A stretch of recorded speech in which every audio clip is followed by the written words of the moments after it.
ओम शांति। आज के भगवत गीता श्लोक क्लास में संडे को जो टेस्ट हुआ है उसके प्रश्नों के जवाब देखेंगे।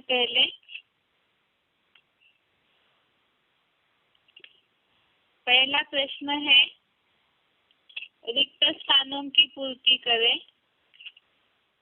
पहला प्रश्न है, रिक्त स्थानों की पूर्ति करें। इसमें प्रश्न है, सम्मानित व्यक्ति के लिए डैश डैश मौत से भी बढ़कर है। सम्मानित व्यक्ति के लिए डैश डैश मौत से भी बढ़कर है। इसमें ऑप्शन दिया था अपकीर्ति या तो हार। इसका जवाब है, सम्मानित व्यक्ति के लिए अपकीर्ति मौत से भी बढ़कर है। सम्मानित व्यक्ति के लिए अपकीर्ति मौत से बढ़कर है। ये प्रश्न लिया था दूसरे अध्याय का 34वां श्लोक, अध्याय सेकंड, श्लोक नंबर 34 के भावार्थ में ये बात है, सम्मानित व्यक्ति के लिए अपकीर्ति मौत से भी बढ़कर है। अगला प्रश्न है, 2500 वर्षों से विधर्मियों में कन्वर्टेड रिक्त स्थान तेरे सामर्थ्य की निंदा करेंगे। 2500 वर्षों से विधर्मियों में कन्वर्टेड रिक्त स्थान तेरे सामर्थ्य की निंदा करेंगे। इसमें ऑप्शंस है विरोधी या तो परिवारजन। एक पूरा वाक्य है, जवाब के साथ बता रहे। जवाब है इसका विरोधी। वाक्य है, 2500 वर्षों से विधर्मियों में कन्वर्टेड विरोधी तेरे सामर्थ्य की निंदा करेंगे। प्रश्न लिया है दूसरे अध्याय के 36वें श्लोक से, अध्याय सेकंड, श्लोक नंबर 36। तीसरा है, युद्ध न करने से इनके मन में तेरा अधिक मान है, वे तुझे क्या समझेंगे। युद्ध न करने से जिनके मन में तेरा अधिक मान है, वे तुझको क्या समझेंगे। उत्तर के लिए विकल्प है नपुंसक, दूसरा विकल्प है तुच्छ। इसका जवाब है तुच्छ समझेंगे। युद्ध न करने से जिनके मन में तेरा अधिक मान है, वे तुझे तुच्छ समझेंगे। प्रश्न लिया है दूसरे अध्याय के 35वें श्लोक से, अध्याय सेकंड, श्लोक नंबर 35 से। इसके भावार्थ में ये बात आई है कि जिनके मन में तेरा अधिक मान है, वे तुझको तुच्छ समझेंगे। चौथा प्रश्न है, भगवान अभोक्ता है, इसलिए डैश डैश है। विकल्प है अजन्मा, दूसरा विकल्प है क्षरित है। जवाब है इसका अजन्मा है। भगवान अभोक्ता है, इसलिए अजन्मा है। ये बेसिक कोर्स से लिया हुआ प्रश्न है। अगला प्रश्न है, 5 तत्वों की दुनिया से परे डैश डैश एक तुरीय तत्व स्वयं प्रकाशित है। विकल्प है सूक्ष्म वतन, दूसरा विकल्प है मूल वतन। प्रश्न दोबारा, 5 तत्वों की दुनिया से परे डैश डैश एक तुरीय तत्व स्वयं प्रकाशित है। तो जवाब है मूल वतन। मूल वतन यहाँ पे विकल्प में दिया हुआ है, बाकी बेसिक कोर्स में हमने समझा है 5 तत्वों की दुनिया से परे परम धाम या मूल वतन एक तुरीय तत्व है, छठवां, जो स्वयं प्रकाशित है। अगला प्रश्न है, 1 या 2 वाक्यों में उत्तर बताएं। 1 या 2 वाक्यों में उत्तर बताएं। पहला प्रश्न है, भगवान ने अर्जुन को युद्ध करने से कौन से फायदे बताए। भगवान ने अर्जुन को युद्ध करने से कौन से फायदे बताए। इसका जवाब है युद्ध में लड़ते लड़ते मौत पाई तो भी स्वर्ग को पाएगा और जीत कर भी धरनी को भोगेगा। युद्ध करने से दो फायदे बताए भगवान ने अर्जुन को। युद्ध में लड़ते लड़ते मौत पाई तो भी स्वर्ग को पाएगा और जीत कर भी धरनी को भोगेगा। इसके लिए ही ये लिया था दूसरे अध्याय के 37वां श्लोक, अध्याय सेकंड, श्लोक नंबर 37। इसके भावार्थ में ये बात आई है कि युद्ध करते करते हौसले से लड़ते लड़ते मौत पाई तो स्वर्ग को पाएगा और जीत कर भी अद्वैतवादी देवों की स्वर्गीय धरनी को भोगेगा। इसलिए युद्ध के लिए निश्चय कर उठ खड़ा हो। अगला प्रश्न है सेकंड, युद्ध न करने से महारथी तुझे क्या मानेंगे? युद्ध न करने से महारथी तुझे क्या मानेंगे? जवाब है महारथी अर्जुन को क्षत्रिय योद्धा होते हुए भी विरोधियों के भय से युद्ध से विमुख हुआ मानेंगे। युद्ध न करने से महारथी अर्जुन को क्या मानेंगे? जवाब है महारथी क्षत्रिय योद्धा होते हुए भी विरोधियों के भय से धर्म युद्ध से भयभीत व विमुख हुआ मानेंगे। जवाब है इसका दूसरे अध्याय के 35वें श्लोक के भावार्थ में, अध्याय सेकंड, श्लोक नंबर 35 के भावार्थ में। अगला प्रश्न है तीसरा, कौन सी बातों को समान करके युद्ध करने के लिए तैयार होने के लिए बताया है? कौन सी बातों को समान करके युद्ध के लिए तैयार होने के लिए बताया है? तो इसका जवाब है सुख दुख, जय पराजय, हानि लाभ। इसमें समान होकर के स्वयं को स्थिर करके युद्ध के लिए तैयार होने के लिए अर्जुन को बताया। दूसरे अध्याय का 38वां श्लोक, अध्याय सेकंड, श्लोक नंबर 38 में इस प्रश्न का जवाब है कि कौन सी बातों को समान करके स्थिर करके अर्जुन को युद्ध के लिए तैयार होने बताया। 38 नंबर श्लोक का भावार्थ देखिए, सुख दुख, लाभ हानि, जय पराजय को समान मान करके स्वयं स्थिर हो, बाद में धर्म युद्ध के लिए तैयार हो जाए। अगला प्रश्न है किससे बढ़कर अधिक दुख क्या होगा? किससे बढ़कर अधिक दुख क्या होगा? तो इसका जवाब है कि जो विधर्मियों में कन्वर्टेड विरोधी अर्जुन के सामर्थ्य की निंदा करेंगे, उससे बढ़कर संसारियों से मुंह छिपाने जैसा बड़ा दुख क्या होगा? 36 नंबर के श्लोक के भावार्थ में ये जवाब है। भावार्थ देखिए 36 नंबर श्लोक का भावार्थ में कि तेरे 2500 वर्षों के विधर्मियों में कन्वर्टेड विरोधी तेरे सामर्थ्य की निंदा करते हुए बहुत सी अनकहनी बातें बोलेंगे, उससे बढ़कर सांसारियों से मुंह छिपाने जैसा बड़ा दुख क्या होगा?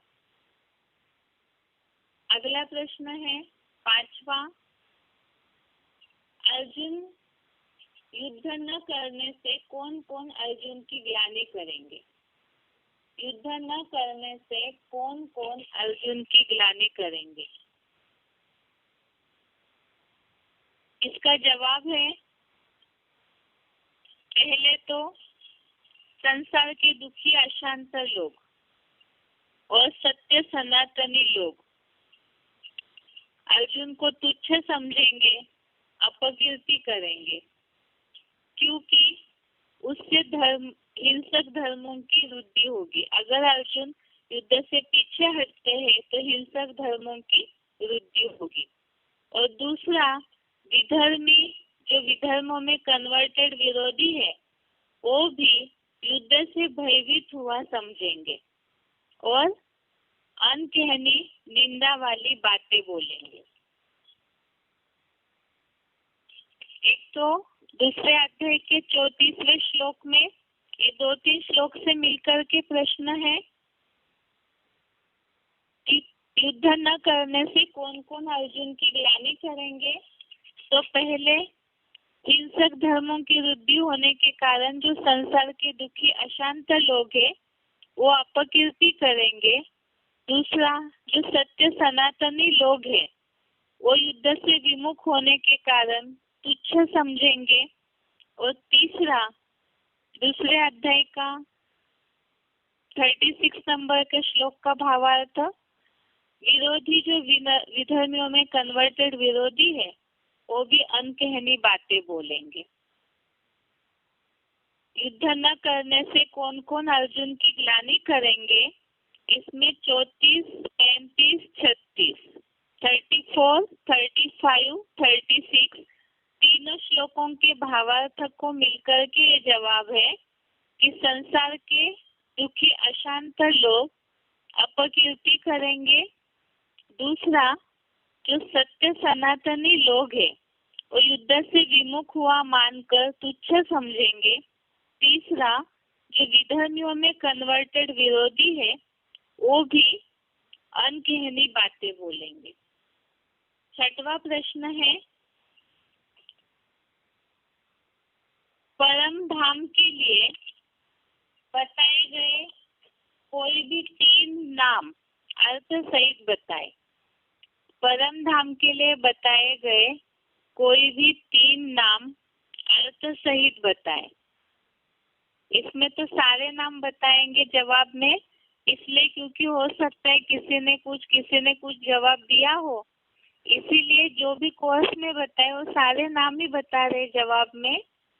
परम धाम के अलग अलग नाम जो बताए थे, पहला मूल वतन जहाँ आत्मा मूल रूप में रहती है अर्थात अपने मूल स्वरूप ज्योति बिंदु पॉइंट ऑफ लाइट स्वरूप में रहती है, इसीलिए वो मूल वतन है अर्थात शुरुआत है जहाँ परमात्मा का भी स्थान है।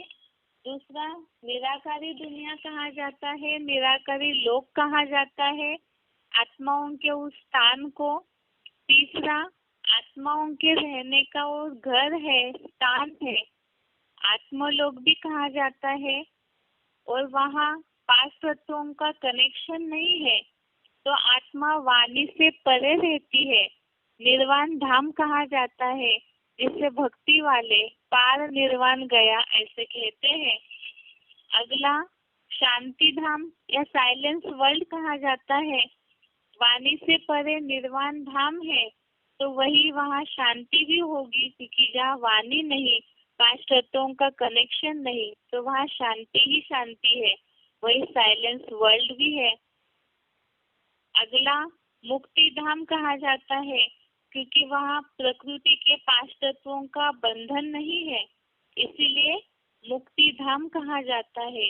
इसे ही भक्ति मार्ग में ब्रह्म महातत्व या ब्रह्मांड भी कहते हैं। दोबारा रिपीट नाम बता रहे हैं परम धाम के अलग अलग नाम। आत्मा जहाँ मूल रूप में रहती है वो मूल वतन है। आत्मा जहाँ निराकारी स्टेज में रहती है, पॉइंट ऑफ लाइट स्वरूप में रहती है तो निराकारी लोक या निराकारी दुनिया है। आत्माओं के रहने का स्थान है इसलिए आत्मलोक है। वाणी से परे रहती है आत्माएं तो निर्वाण धाम है। शांति धाम साइलेंस वर्ल्ड भी कहा जाता है क्योंकि वाणी नहीं चलती है, 5 तत्व नहीं है वहाँ पे। 5 तत्वों से बंधन से मुक्त रहती है आत्मा तो मुक्ति धाम भी है। और 5 तत्वों से परे रहने के कारण वो ब्रह्म महातत्व कहा जाता है। भक्ति मार्ग में ब्रह्मांड भी कहा जाता है क्योंकि आत्माएं वहाँ अंडे मिसल रहती है। इस तरह से परम धाम के अलग अलग नाम बताए। अगला प्रश्न है आत्माएं परम धाम से आती है और परम धाम वापिस जाती है इसके लिए गीता में क्या बात आई है? आत्माएं परम धाम से आती है और परम धाम वापिस जाती है, इसके लिए गीता में क्या बात आई है? जवाब है, प्राणियों का आदि और अंत अदृश्य है, मध्य जीवन व्यक्त है।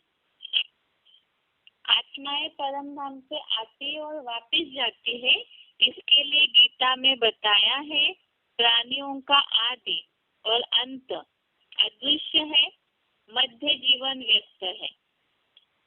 दूसरे अध्याय का 28वां श्लोक, अध्याय सेकेंड, श्लोक नंबर 28, इसमें भी हमने ये बात सीखी थी कि प्राणियों का अंत और आदि अदृश्य है, मध्य जीवन व्यक्त है। उसके साथ 8वें अध्याय का 19वां श्लोक और 18वां श्लोक, अध्याय 8, श्लोक नंबर 18, श्लोक नंबर 19, इसमें भी ये बात आई है कि प्राणी समुदाय बार बार जन्म लेकर रात्रि के प्रलय अंत में गर्भस्थी अव्यक्त धाम में पूरे लीन हो जाते हैं और दिन आने पर प्रकट होने लगते हैं। दूसरे अध्याय का 28वां श्लोक, 8वें अध्याय का 18-19वां श्लोक, इसमें ये बात आई है, प्राणियों का आदि और अंत अदृश्य है, मध्य जीवन व्यक्त है। भावार्थ में शब्दों की रचना अलग है, बाकी बात तो वही बताई हुई है तीनों श्लोकों में। अगला प्रश्न है 8वां, परमात्मा जन्म मरण के चक्र से परे है, इसके लिए गीता में क्या शब्द आए हैं? परमात्मा जन्म मरण के चक्र से परे है, इसके लिए गीता में क्या शब्द आए हैं? तो उसका जवाब बताया, अजन्मा, अगर्भ, अजन्मा। इसके लिए श्लोक देखना है। परमात्मा अजन्मा अगर्भ है, इसके लिए चौथे अध्याय का 6वां श्लोक, अध्याय 4, श्लोक नंबर 6, इसमें भी ये बात आई है, कभी क्षरित न होने वाला, अजन्मा होते हुए भी। चौथे अध्याय का 6वें श्लोक में बात आई है, परमात्मा अजन्मा है, इसमें भावार्थ में देखिए, कभी क्षरित न होने वाला, अजन्मा होते हुए भी। अगला श्लोक है 10वें अध्याय का 3रा श्लोक, 10वें अध्याय का 12वां श्लोक, अध्याय 10, श्लोक नंबर 3, अध्याय 10, श्लोक नंबर 12, इसमें ये बात आई है, जो मुझ शिव बाबा को अजन्मा, अगर्भा, अनादि, जो मुझ शिव बाबा को अजन्मा, अगर्भा, अनादि। और 12वें श्लोक में भी ये बात आई है, अगर्भ अजन्मा होने से आदि अनादि देव है। अगला प्रश्न है, आत्मा जन्म मरण के चक्र में क्यों आती है? आत्मा जन्म मरण के चक्र में क्यों आती है? इसका जवाब है, प्रकृतिगत 3 गुणों की आसक्ति के कारण। आत्मा जन्म मरण के चक्र में क्यों आती है? तो जवाब है, प्रकृतिगत 3 गुणों की आसक्ति के कारण। ये प्रश्न श्लोक है, इसके जवाब के लिए 13वें अध्याय का 20वां श्लोक और 13वें अध्याय का 21वां श्लोक, अध्याय 13, श्लोक नंबर 20, श्लोक नंबर 21, इसमें ये बात आई है, आत्माएं जन्म मरण के चक्र में क्यों आती है?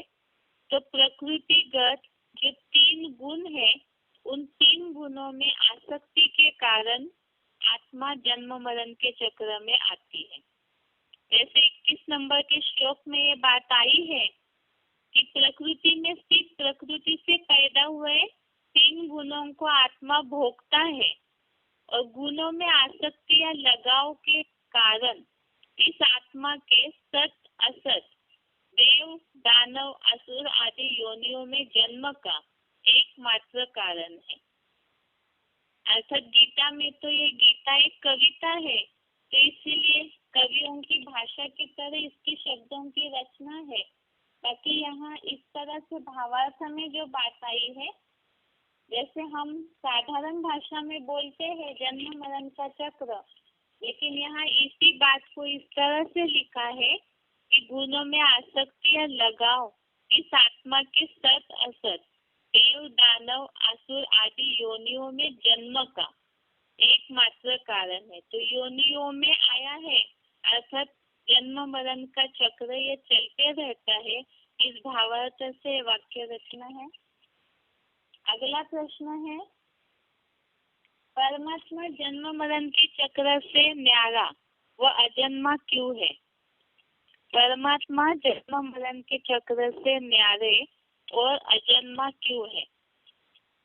इसका जवाब है, परमात्मा अनासक्त है, इसलिए कर्मों में नहीं बनता है, अर्थात जन्म मरण के चक्र से न्यारे है। परमात्मा अनासक्त है, इसलिए कर्मों में नहीं बंधते हैं, अर्थात ही जन्म मरण के चक्र से न्यारे है। इसके लिए जवाब है, श्लोक नंबर देखिए, 9वें अध्याय का 9वां श्लोक और 4थे अध्याय का 14वां श्लोक। परमात्मा जन्म मरण के चक्र से न्यारा क्यों है?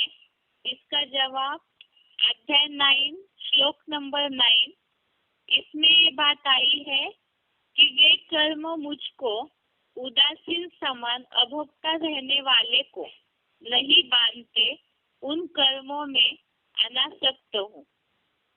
पहले तो बताया कर्मों में अनासक्त हूँ, वे कर्म मुझको उदासीन समान अभोक्ता रहने वाले को नहीं बांधते, क्योंकि उन कर्मों में अनासक्त हूँ।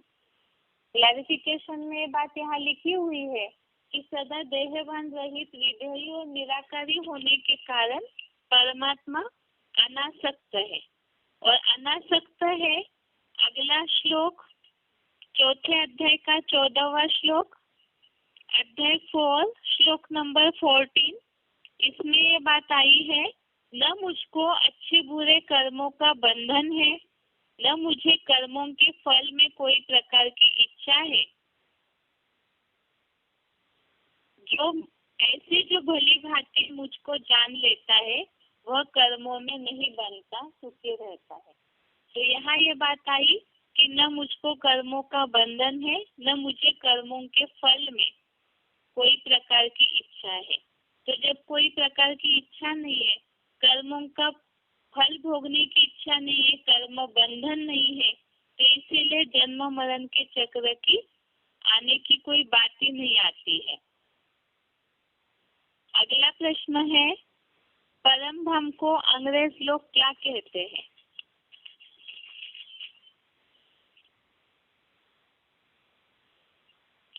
प्रश्न है, परम धाम को अंग्रेज लोग क्या कहते हैं? जवाब है, सोल वर्ल्ड या सुप्रीम एबोर्ड। अनूठी योजना का जो किताब है, इसमें ये शब्द आए हुए हैं। परम धाम को अंग्रेज लोग सोल वर्ल्ड या सुप्रीम एबोर्ड कहते हैं। अगला प्रश्न है, अभी तक के बेसिक कोर्स अनुसार परमात्मा में खास आत्मा और परमात्मा में खास अंतर बताएं।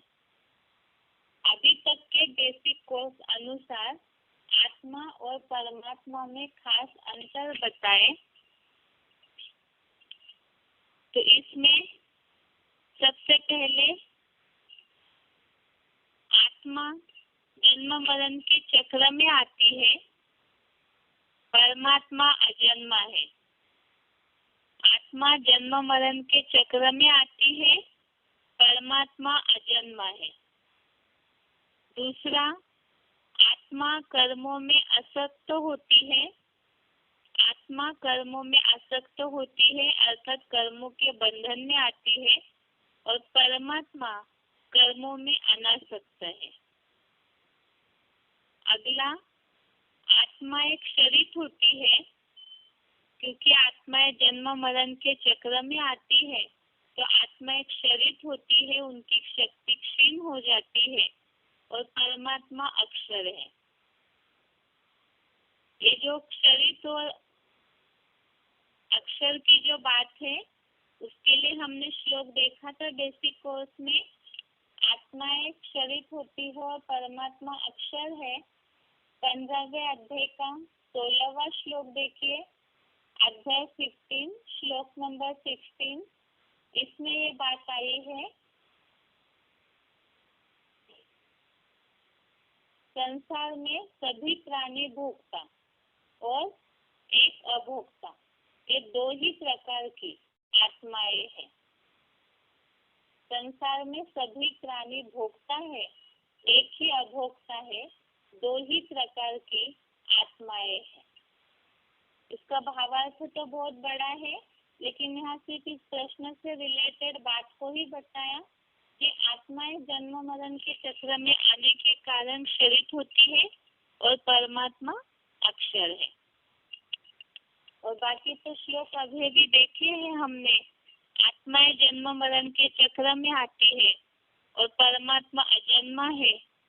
आत्मा कर्मों में आसक्त होती है, कर्मों के बंधन में आती है प्रकृति के 3 गुणों के कारण, और परमात्मा कर्मों के बंधन में नहीं आते, क्योंकि उनको कर्म फल की इच्छा नहीं है, वो कर्मों में अनासक्त होते हैं। और जन्म मरण के चक्र में आने के कारण आत्मा क्षरित होती है और परमात्मा अक्षर है। अगला प्रश्न है, निम्नलिखित प्रसंगों के लिए श्लोक बताएं। निम्नलिखित प्रसंगों के लिए श्लोक बताएं। इसमें पहला प्रश्न है, सूरज चांद से परे मेरा धाम है। सूरज चांद से परे मेरा धाम है। इस श्लोक को तो सभी लोग वैसे जानते हैं। श्लोक नंबर 15वें अध्याय का 6वां श्लोक, अध्याय 15 श्लोक नंबर 6। सूरज चांद सितारों से भी परे परम धाम परमात्मा का घर है। श्लोक है, न तद्भासयते सूर्यो न शशांको न पावकः यद् गत्वा न निवर्तन्ते तद्धाम परमं मम। भावार्थ है, उस परम ब्रह्म लोक को न सूर्य न चंद्र और न पंच महाभूतों के बीच सदा दैदीप्यमान अग्नि भासित होती है, जहाँ वैकुंठ में जाकर नरक में 2500 वर्ष तक नहीं लौटते, वह परम ब्रह्म लोक मेरा परा प्रकृति की योग ऊर्जा निर्मित परम प्रकाशित परम धाम है, अर्थात मैं सर्वव्यापी नहीं हूँ। अगला प्रश्न है, सम्मानित व्यक्ति के लिए अपकीर्ति मौत से भी बढ़कर है। सम्मानित व्यक्ति के लिए अपकीर्ति मौत से भी बढ़कर है। दूसरे अध्याय का 34वां श्लोक, अध्याय 2 श्लोक नंबर 34। श्लोक है, अकीर्तिं चापि भूतानि कथयिष्यन्ति ते वयं संभावितस्य च कीर्ति मरणादतिरिच्यते। अर्थात संसार के दुखी अशांत लोग निरंतर तेरी अपकीर्ति करेंगे और सम्मानित व्यक्ति के लिए यह अपकीर्ति मौत से भी बढ़कर है। अगला प्रश्न है, हौसले से लड़ते लड़ते मौत पाई तो भी स्वर्ग और जीत कर भी स्वर्ग को भोगेगा। प्रश्न है, हौसले से लड़ते लड़ते मौत पाई तो भी स्वर्ग को और जीत कर भी स्वर्ग को ही भोगेगा। श्लोक है इसका दूसरे अध्याय का 37वां श्लोक, अध्याय 2 श्लोक नंबर 37। श्लोक है, हतो वा प्राप्स्यसि स्वर्गम जित्वा वा भोक्ष्यसे महीम् तस्मात् उत्तिष्ठ कौन्तेय युद्धाय कृतनिश्चय। अर्थात, हे देहभान नाशिनी कुंती पुत्र, हौसले से लड़ते लड़ते मौत पाई तो स्वर्ग को पाएगा, अथवा जीत कर भी अद्वैतवादी देवों की धरनी को भोगेगा। इसलिए gateway to heaven Mahabharata युद्ध के लिए निश्चय कर उठ खड़ा हो। विश्व विजय तेरा ही जन्म सिद्ध अधिकार है। अगला प्रश्न है, महारथी तुझे भय से धर्म युद्ध से विमुख हुआ मानेंगे। महारथी तुझे भय से धर्म युद्ध से विमुख हुआ मानेंगे। जवाब है इसका दूसरे अध्याय का 35वां श्लोक, अध्याय सेकंड, श्लोक नंबर 35। श्लोक है, भया जना दुपरतम मन्स्यन्ते त्वां महारथः येषां च त्वं बहुमतो भूत्वा यास्यसि लाघवम्। अर्थात महारथी तुझको क्षत्रिय योद्धा होते हुए भी विरोधियों के भय से धर्म युद्ध से भयभीत व विमुख हुआ मानेंगे। जिनके मन में तेरा महानतम धनुर्धर होने का इतना अधिक मान है, वे अविनाशी भारत के सत्य सनातनी लोग तुझको तुच्छ समझेंगे। अगला प्रश्न है, स्वयं स्थिर हो सब में समान रहो। स्वयं स्थिर हो सब में समान रहो। दूसरे अध्याय का 38वां श्लोक, अध्याय सेकंड, श्लोक नंबर 38। सुख दुखे समे कृत्वा लाभा लाभो जया जयो ततो युद्धाय युज्यस्व नैवं पापम अवाप्स्यसि। अगला प्रश्न है, पुरुषार्थ छोड़ दिया तो संसार से ग्लानि के कारण मुंह छिपाने जैसा दूसरा दुख क्या होगा। पुरुषार्थ छोड़ दिया तो संसार से ग्लानि के कारण मुंह छिपाने जैसा दूसरा दुख क्या होगा। इसका जवाब है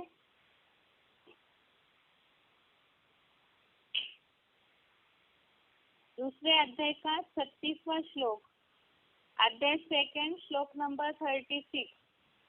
श्लोक है, अवाच्य वादांश बहुन वदिष्यन्ति तवाहितः निंदन तत्व सामर्थ्यम ततो दुःखतरम लुकिम। अर्थात और तेरे 2500 वर्षों से सदा विधर्मियों में कन्वर्टेड विरोधी तेरे सामर्थ्य की निंदा करते हुए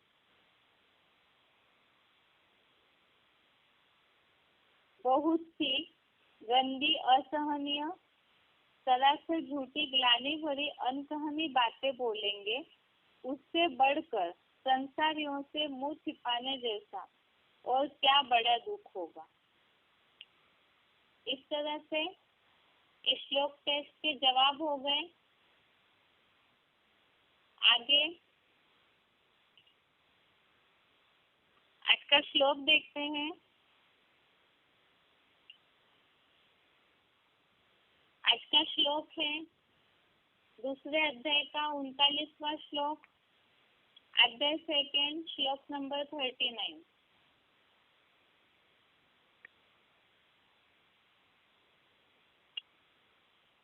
श्लोक है, एषा ते विहिता सांख्ये बुद्धिर्योगे तु इमां शृणु बुद्ध्या युक्तो यया पार्थ कर्म बंधन प्रहास्यसि। श्लोक दोबारा देखिए।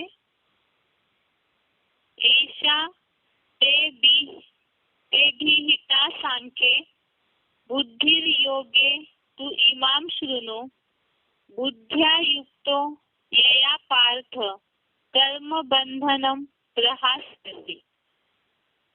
श्लोक का संधि विच्छेद है, एषा ते अभिहिता सांख्ये बुद्धि योगे तु इमां शृणु बुद्ध्या युक्त यया पार्थ कर्मबंधम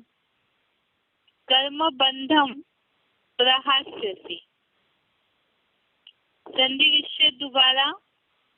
एषा ते अभिहिता सांख्ये बुद्धि योगे तु इमां शृणु बुद्ध्या युक्तः यया पार्थ कर्मबंधम प्रहास्यसि। शब्दों का अर्थ देखते हैं अभी। पार्थ अर्थात हे पृथ्वीपाल अर्जुन। ऐसा अर्थात यह, बुद्धि ही अर्थात मत, ते अर्थात तेरे, सांख्य अर्थात सांख्य शास्त्र में, अभिहिता अर्थात कही गई है,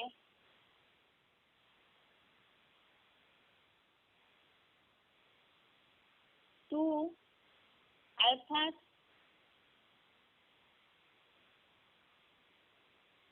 तू, योगे इमाम शृणु अर्थात और, कर्म योग में इसको सुन। यया अर्थात जिस, बुद्धिया अर्थात मत से, युक्त अर्थात युक्त हुआ, कर्म बंधन अर्थात कर्म बंधनों को, रहस्य से अर्थात नष्ट कर देगा। शब्दों का अर्थ दोबारा। पार्थ अर्थात हे पृथ्वी पर, ऐसा अर्थात यह, बुद्धि अर्थात मत, ते अर्थात तेरे, सांख्य अर्थात सांख्य शास्त्र में, अभिहिता अर्थात कही गई है, तू योगे अर्थात कर्म योग में, इमाम शृणु अर्थात इसको सुन, यया अर्थात जिस, बुद्धिया अर्थात मत से, युक्त अर्थात युक्त हुआ, कर्म बंधनम अर्थात कर्मों के बंधन को, रहस्य अर्थात नष्ट कर देगा। श्लोक का अर्थ है, हे पृथ्वीपाल अर्जुन, यह मत तेरे सांख्य शास्त्र में कही गई है और कर्म योग में इसको सुन। जिस मत से युक्त हुआ तू कर्मों के बंधन को नष्ट कर देगा।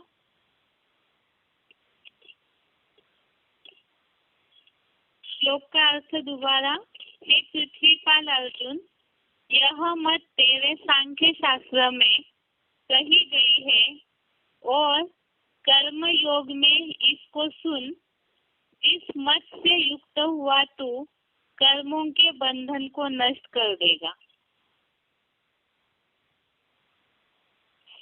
यहाँ जैसे बताया है, यह मत अर्थात श्रीमद् भगवत गीता में जो मत दिया गया है, मनुष्य जीवन के परिवर्तन का शास्त्र माना जाता है भगवत गीता। तो इसमें जो मत दिया हुआ है, यह मत तेरे सांख्य शास्त्र में कही गई, तेरे सांख्य शास्त्र में कही गई और कर्म योग में इसको सुन।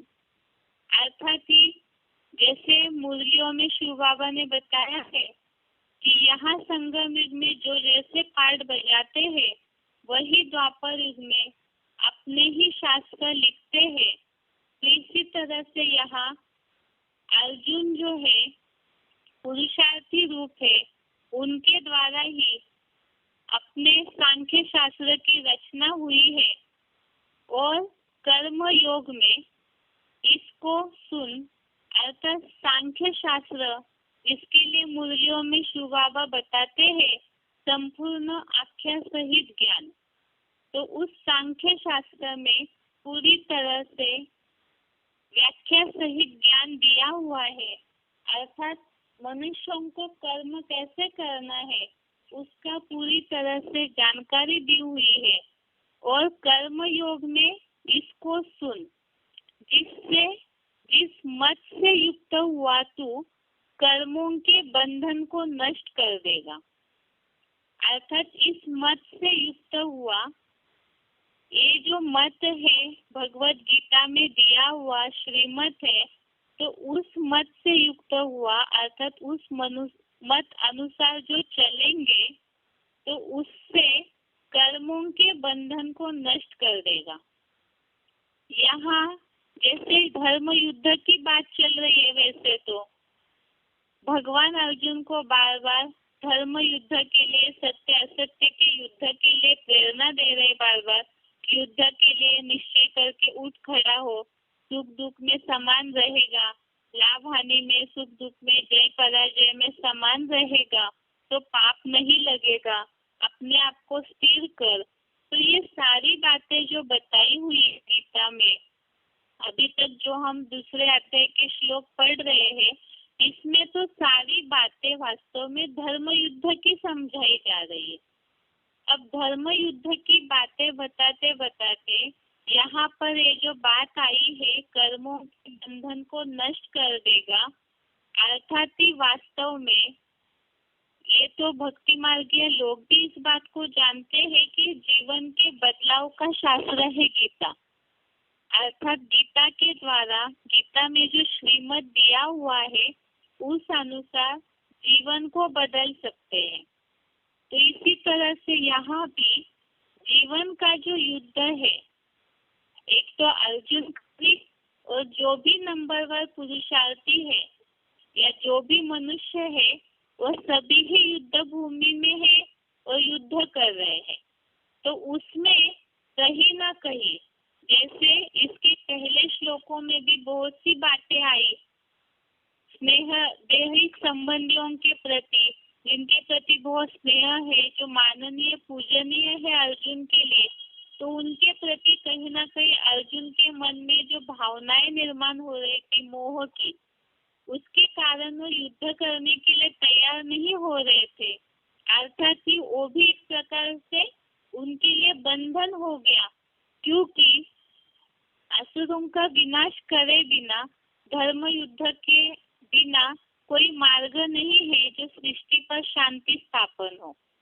लेकिन अर्जुन को कहीं ना कहीं मोह आ रहा था इसीलिए ही वो सब कुछ स्वर्गीय सुख पृथ्वी का त्रिलोक का राज्य भी त्यागने के लिए तैयार हो गए तो कर्म बंधन हो गया वो और इसीलिए ही भगवान ने उन्हें बताया कि कर्म योग में मेरे से सुन अर्थात कर्म योगी बनने के लिए जैसे 38 नंबर श्लोक 38 नंबर श्लोक में ये बात बताई कि सब में समान हो सबको सुख दुख लाभ हानि जय पराजय सब में समान हो करके स्वयं को स्थिर करने के लिए बताया। और जैसे कि हमने देखा श्लोक 38 नंबर का समझाते समय इसी श्लोक से रिलेटेड और एक श्लोक का रेफरेंस दिया था जिसमें ये बात आई है कि समत्वम योग उच्यते 48 नंबर का श्लोक है इसमें ये बात आई है कि समानता को योग कहा जाता है अर्थात हर बात में समान रहना ही योग है और इससे ही कर्म बंधन नहीं आएगा। अब ये तो अर्जुन के लिए बताया कि इसीलिए ही कर्मों के बंधन में न पड़े इसके लिए ही सांख्य शास्त्र में जो बातें बताई है कर्म योग की उसे सुन ताकि कर्मों के बंधन को नष्ट कर देगा।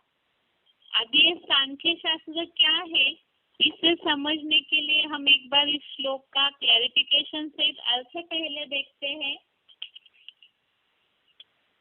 अर्थ पढ़ रहे हैं क्लैरिफिकेशन सहित।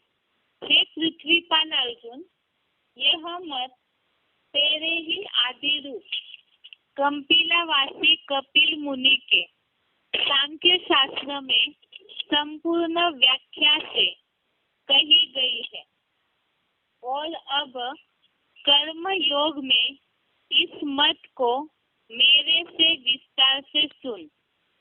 जिस श्रेष्ठतम मत से युक्त हुआ तू कर्मों के बंधन को नष्ट कर देगा। तो यहाँ अर्जुन का ही आदि रूप कंपिलावासी कपिल मुनि का सांख्य शास्त्र बताया हुआ है, अर्थात अर्जुन का आदि रूप है कपिल मुनि।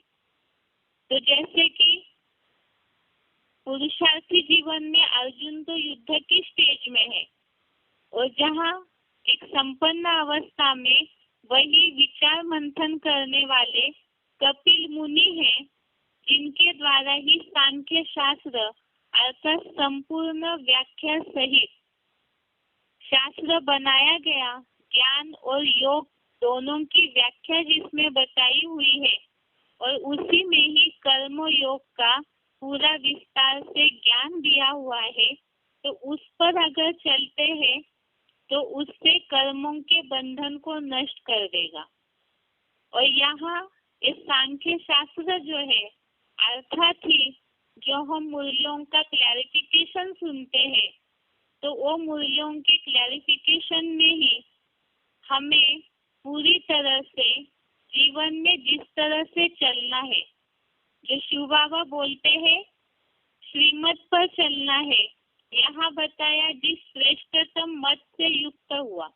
और श्रेष्ठ से श्रेष्ठ मत और बुद्धि तो भगवान की ही है और भगवान उस श्रेष्ठ मत को हमें मूल्यों के क्लैरिफिकेशन के द्वारा दे रहे हैं और वही वास्तव में संपूर्ण व्याख्या सहित ज्ञान है, सांख्य शास्त्र है। और वो मूल्यों के क्लैरिफिकेशन के द्वारा ही जितना मूल्यों की बातों को श्रीमत को हम अपने जीवन में धारण करते जाएंगे, तो उतना ही कर्मों के बंधन को नष्ट करते जाएंगे, कर्म योगी बनते जाएंगे और साथ साथ ही उसी से ही कर्मों के बंधन भी नष्ट होते रहेंगे। जैसे उदाहरण के लिए ये बंधनों की बात तब आती है जैसे मूल्यों में श्रीमत दिया हुआ है कि भस्म होने वाली दुनिया की लो क्लास की परवाह करनी है या जो नई आने वाली दुनिया है उसके लो क्लास की परवाह करनी है। ऐसे होता है गृहस्थी जीवन में जो भी पुरुषार्थी चल रहे हैं ज्ञान में, तो उसमें बहुत से ऐसे माताएं या भाई होंगे जिनको इन सब बातों में बार बार समस्याएं आती है, क्योंकि कलयुगी दुनिया में भी संबंध संपर्क रहता है, तो कहीं ना कहीं बंधन आते रहते हैं। तो ऐसी जहाँ बंधन की बात आती है वहाँ बताया है कर्म योग में इस मत को मेरे से विस्तार से सुन। अर्थात मूल्यों में ऐसे हर बात के लिए डायरेक्शन दिया हुआ है। यदि हम मूल्यों से अपने प्रश्नों का जवाब ढूंढते हैं तो उससे जहाँ जहाँ बंधन आ करके पुरुषार्थ रुक जाता है, अवस्था डाउन हो जाती है, या ये जो युद्ध है इसमें कहीं ना कहीं पीछे हटने की बात चलती है मन में, तो ये बंधन नष्ट हो जाएंगे। अर्थात जहाँ श्रीमत पता चल जाएगा तो वहाँ अटकेंगे नहीं। बंधन अर्थात ही पुरुषार्थी जीवन रुक जाना, कहीं ना कहीं उमंग उत्साह से जो पुरुषार्थ करना चाहिए वो न कर पाना, जिसमें पुरुषार्थ में धारणाओं में बंधन आता है, रेगुलर क्लास करने में बंधन आता है, सेवा करने में बंधन आ जाता है कई बार। तो ऐसे सारे बंधन तब नष्ट हो जाएंगे जब हम मूल्यों की बातों को, जो मूल्यों में श्रीमत दिया हुआ है, श्रेष्ठतम मत दिया हुआ है, उससे युक्त हुआ, अर्थात अपने जीवन में जितना हम उसे लागू करते जाएंगे, उपयोग में लाते जाएंगे, तो उतना ही धीरे धीरे कर्मों के बंधन को नष्ट करते जाएंगे। इसीलिए ही बताया कर्म योगी बनना है। कर्म योग में इस मत को मेरे से विस्तार से सुन। अर्थात ही कर्म करते करते अगर लगातार शिव बाबा से, जो मुरलियों में शिव बाबा बोलते हैं, जो भी कर्म करते हैं उसमें बार बार देखना है कि क्या शिव बाबा को ये कर्म पसंद है। अगर इस तरह से हर समय उद्योग शिव बाबा की ओर लगा रहेगा तो वो कर्म योगी बनने के साथ साथ श्रीमत अगर याद रखते हैं तो कर्मों के बंधन में नहीं आएंगे और उड़ती कला का भी अनुभव होगा और ये जो युद्ध का जीवन है उसमें भी सफलता मिलती रहेगी। इस तरह से श्लोक का अर्थ है।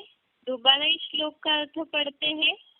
हे पृथ्वीपाल अर्जुन, यह मत तेरे ही आदि रूप कंपिलावासी कपिल मुनि के सांख्य शास्त्र में संपूर्ण व्याख्या से कही गई है और अब कर्म योग में इस मत को मेरे से विस्तार से सुन। जिस श्रेष्ठतम मत से युक्त हुआ तू कर्मों के बंधन को नष्ट कर देगा। ऐसा श्रीमत जो है वो हमें स्वर्ग तक पहुंचाने का रास्ता है और उस श्रीमत पर जितना चलते जाएंगे, जैसे बेसिक प्रदर्शनी का जो कोर्स का किताब है उसमें देखा होगा लास्ट का जो पेज है उसमें एक चित्र दिखाया हुआ है, क्या रास्ता दिखाया हुआ है और हर रास्ते में 5 विकारों से रिलेटेड जहाँ जहाँ लोभ आता है, अग्नि आती है, कामनाएं आती है, वो सारे चित्र दिखाए और लास्ट में स्वर्ग तक पहुंचने का रास्ता दिखाया है। तो यहाँ हर बात को जो बोला हुआ है कि ज्ञान की तलवार से हर बंधन को काटते जाना है, तो श्रीमत जहाँ पता होगी तभी हम ज्ञान के पॉइंट के आधार से बंधनों को काटते जाएंगे। अर्थात कई बार उलझन होती है मन में, बहुत सारी कंफ्यूजन होती है पुरुषार्थी जीवन में, क्या करना चाहिए क्या नहीं करना चाहिए। तो अगर हम श्रेष्ठतम मत से, श्रीमत से, मुरलियों की जो बातें हैं उसे अपने जीवन में पूरा पकड़ के रखेंगे, जिससे यहाँ भावार्थ में शब्द प्रयोग किया है श्रेष्ठतम मत से युक्त हुआ तू। अगर उस श्रीमत को हम अपने जीवन में लागू करते जाएंगे हर परिस्थिति में, हर समस्या में, तो कर्मों के बंधन में नहीं आएंगे, नष्ट करते जाएंगे और युद्ध में भी सफलता प्राप्त करते जाएंगे। ये आज के श्लोक का अर्थ है। एक बार इसे उच्चारण सहित सुनते हैं।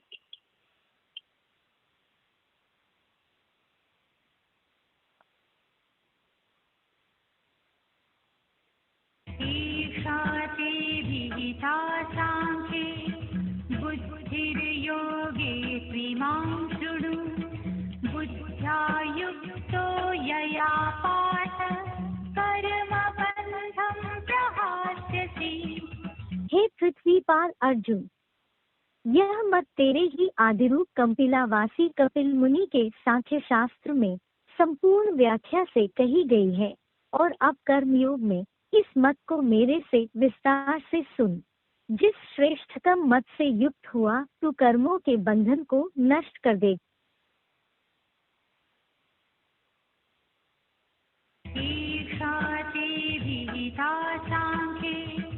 बुद्धिर्योगे त्रिमां शृणु बुद्ध्या युक्तो यया पार्थ कर्मबन्धं प्रहास्यसि। हे पृथ्वीपाल अर्जुन, यह मत तेरे ही आदिरूप कंपिलावासी कपिल मुनि के सांख्य शास्त्र में संपूर्ण व्याख्या से कही गई है और अब कर्मयोग में इस मत को मेरे से विस्तार से सुन। जिस श्रेष्ठतम मत से युक्त हुआ तू कर्मों के बंधन को नष्ट कर दे।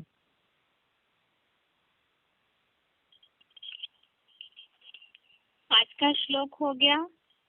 बेसिक कोर्स का टॉपिक देखते हैं। उस दिन जो बताया था एक बार उसे रिपीट करके देखते हैं क्योंकि उस दिन फास्ट बताई थी बहुत सी बातें। टॉपिक देखिए, पहला तो परमात्मा अजन्मा है, इसे हमने देखा था। परमात्मा अजन्मा है, इसमें हमने श्लोक समझे थे। एक तो चौथे अध्याय का 6वां श्लोक, अध्याय 4 श्लोक नंबर 6, इस श्लोक हमने देखा था। अभी से श्लोक का पूरा भावार्थ नहीं देखेंगे हम, क्योंकि एक श्लोक के भावार्थ में बहुत से अर्थ समाये हुए होते हैं। हो सकता है उससे कंफ्यूजन हो समझने वालों को, इसीलिए जिस भाव से श्लोक का रेफरेंस लिया है केवल उसी को ही देखेंगे, ताकि बेसिक कोर्स समझते समय कंफ्यूजन न हो। यहाँ है परमात्मा अजन्मा है, टॉपिक चल रहा था चौथे अध्याय का 6वां श्लोक।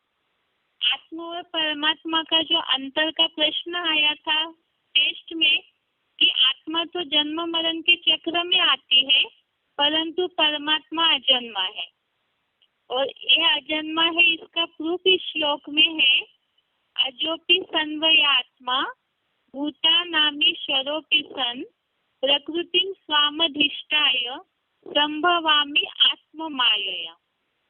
इसके भावार्थ में पहले 2 लाइन देखिए, अजन्मा, अगर्भा, अभोक्ता, अकर्ता होने कारण देह में सदा अनासक्त, कभी क्षरित न होने वाला, अमोघ वीर्य, प्रवेश होने योग्य और गर्भ से अजन्मा होते हुए भी। तो यहाँ ये बात आई है कि अजन्मा, ये तो क्लैरिफिकेशन है, समझिए। अजन्मा, अगर्भा, अभोक्ता, अकर्ता होने कारण देह में अनासक्त है, लेकिन भावार्थ जो है इसमें बस स्पष्ट है, कभी क्षरित न होने वाला और अजन्मा होते हुए भी। तो ये 2 शब्द जो आए हैं भावार्थ में, इससे साबित होता है कि परमात्मा अजन्मा है।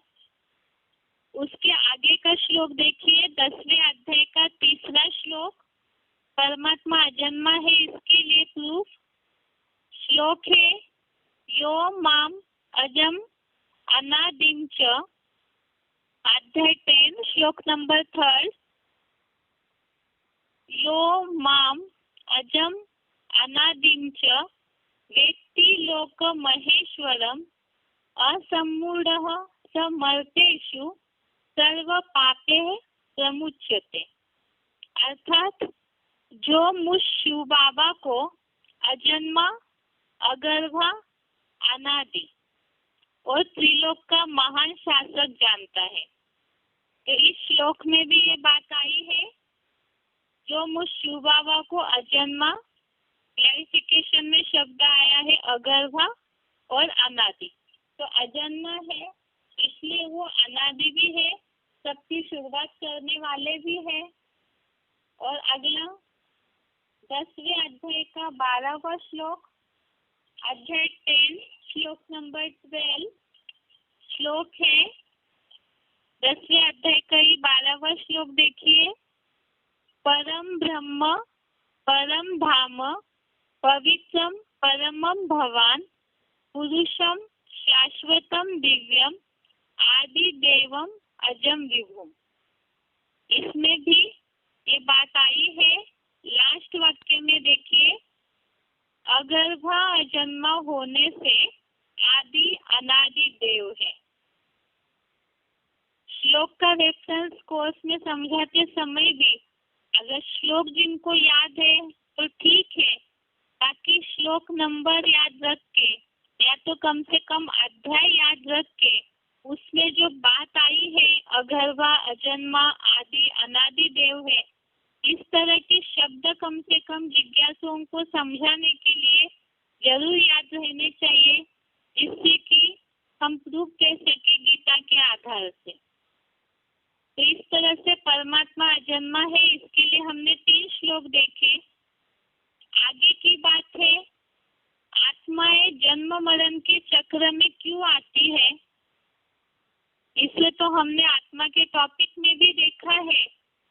प्रकृति के 3 गुणों के कारण आत्माएं जन्म मरण के चक्र में आती है। इसमें 13वें अध्याय का 20वां श्लोक है, कार्य करण कर्तृत्वे हेतु प्रकृति उच्यते पुरुषः सुख दुःखानां भोक्तृत्वे हेतु उच्यते।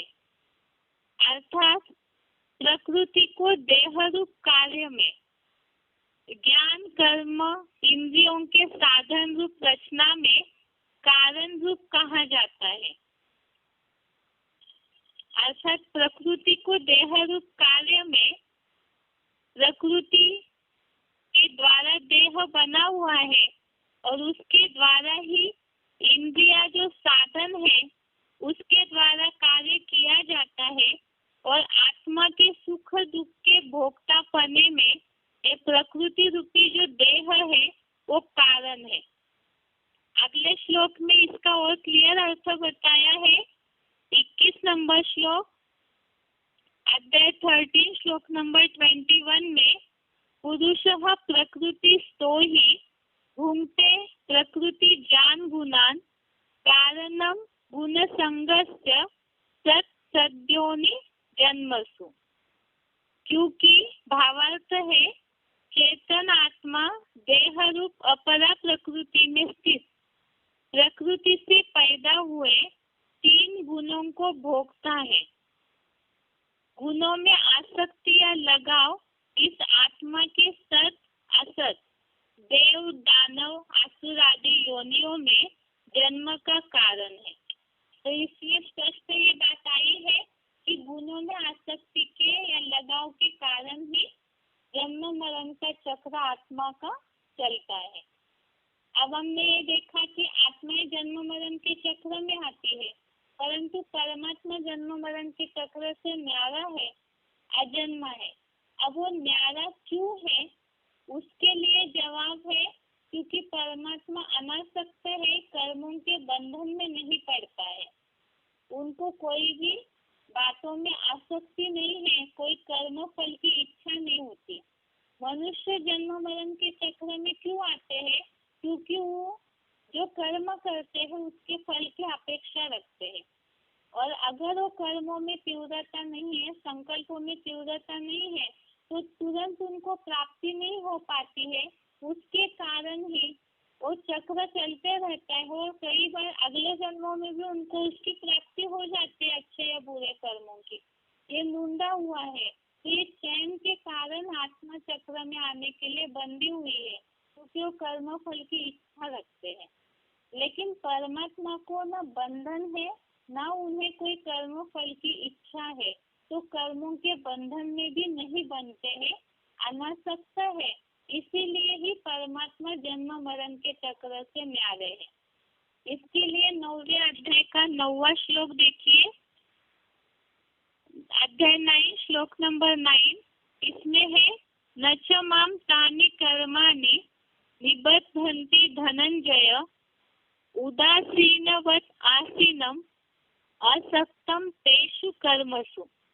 अर्थात वे कर्म मुझको उदासीन समान अभोक्ता रहने वाले को नहीं बांधते, उन कर्मों में अनासक्त हूँ। कर्म जो है परमात्मा अभोक्ता होने के कारण अनासक्त रहते हैं, तो इसीलिए वो कर्मों में नहीं बनते हैं। और ऐसे ही 4थे अध्याय का 14वां श्लोक देखिए, अध्याय 4 श्लोक नंबर 14।